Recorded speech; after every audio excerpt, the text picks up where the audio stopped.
Assalamualaikum warahmatullahi wabarakatuh.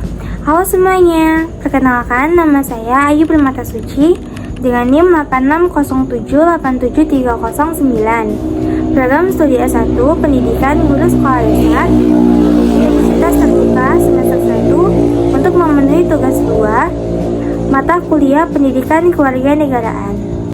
Teman-teman pasti sering mendengar kata demokrasi, terutama saat membahas pemilu atau pada saat membahas pemerintahan. Tapi sebenarnya, apa sih demokrasi itu?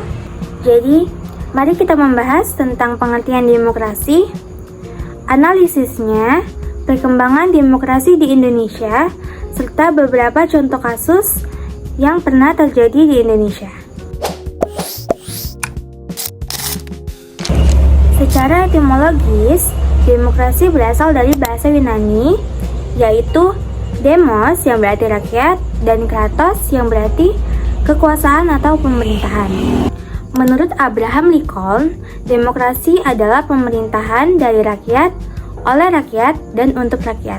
Sedangkan menurut Hans Kelsen, demokrasi merupakan pemerintahan yang dijalankan berdasarkan kehendak mayoritas rakyat.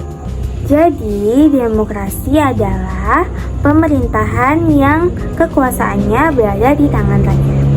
Dalam demokrasi, rakyat ikut berperan dalam pemerintahan dan semua kebijakan harus mengutamakan kepentingan dan kesejahteraan rakyat. Di Indonesia sendiri, demokrasi yang digunakan adalah demokrasi Pancasila, yaitu demokrasi yang berlandaskan nilai-nilai Pancasila dan Undang-Undang Dasar 1945. Kenapa Indonesia menggunakan demokrasi Pancasila? Ya karena Indonesia adalah negara demokratis dan dasar negaranya adalah Pancasila.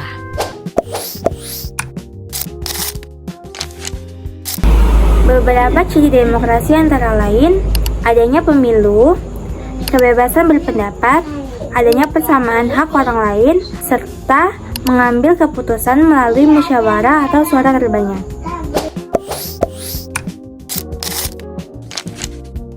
Yang pertama ada demokrasi parlementer yang terjadi pada tahun 1945 sampai 1959. Pada masa ini, pemerintahan dijalankan oleh kabinet dan perdana menteri.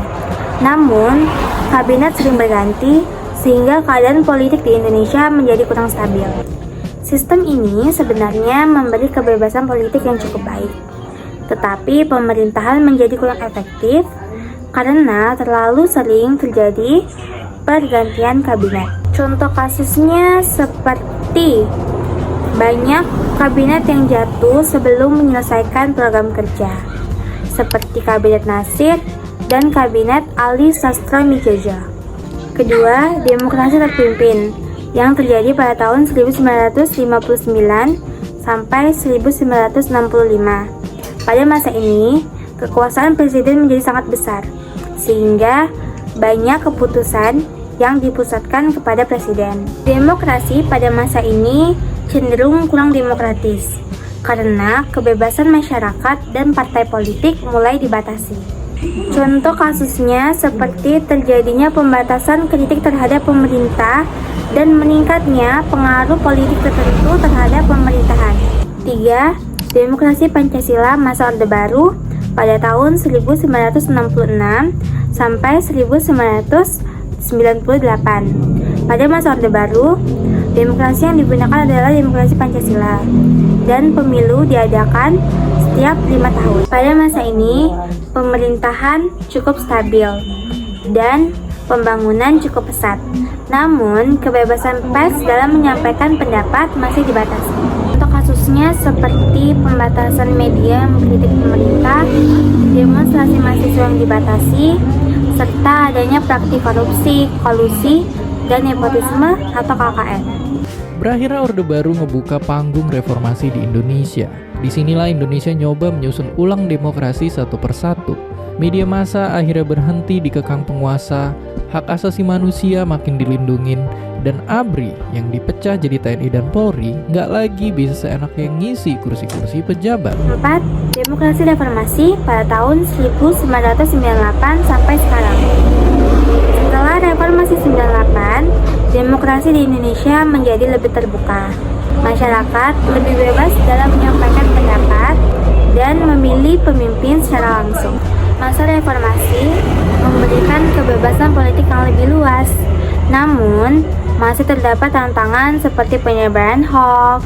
Contoh kasusnya seperti penyebaran berita palsu pada saat pemilu, adanya politik uang saat pemilihan kepala daerah, serta demonstrasi yang dilakukan mahasiswa dan masyarakat untuk menyampaikan aspirasi.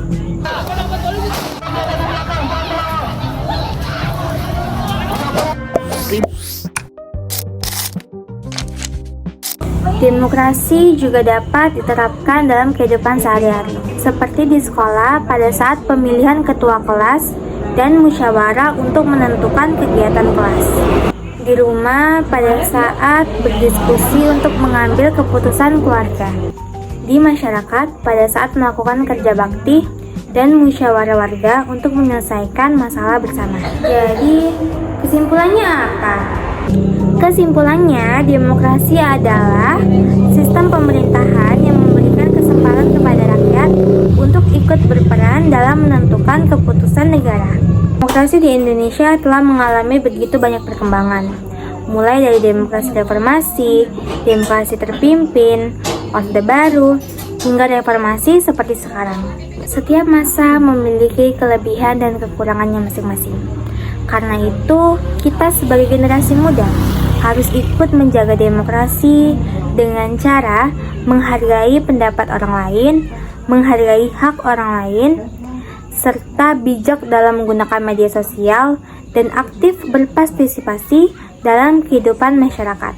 Sekian pembahasan dari saya. Bila ada salah kata, saya mohon maaf. Terima kasih telah menyimak video ini sampai akhir.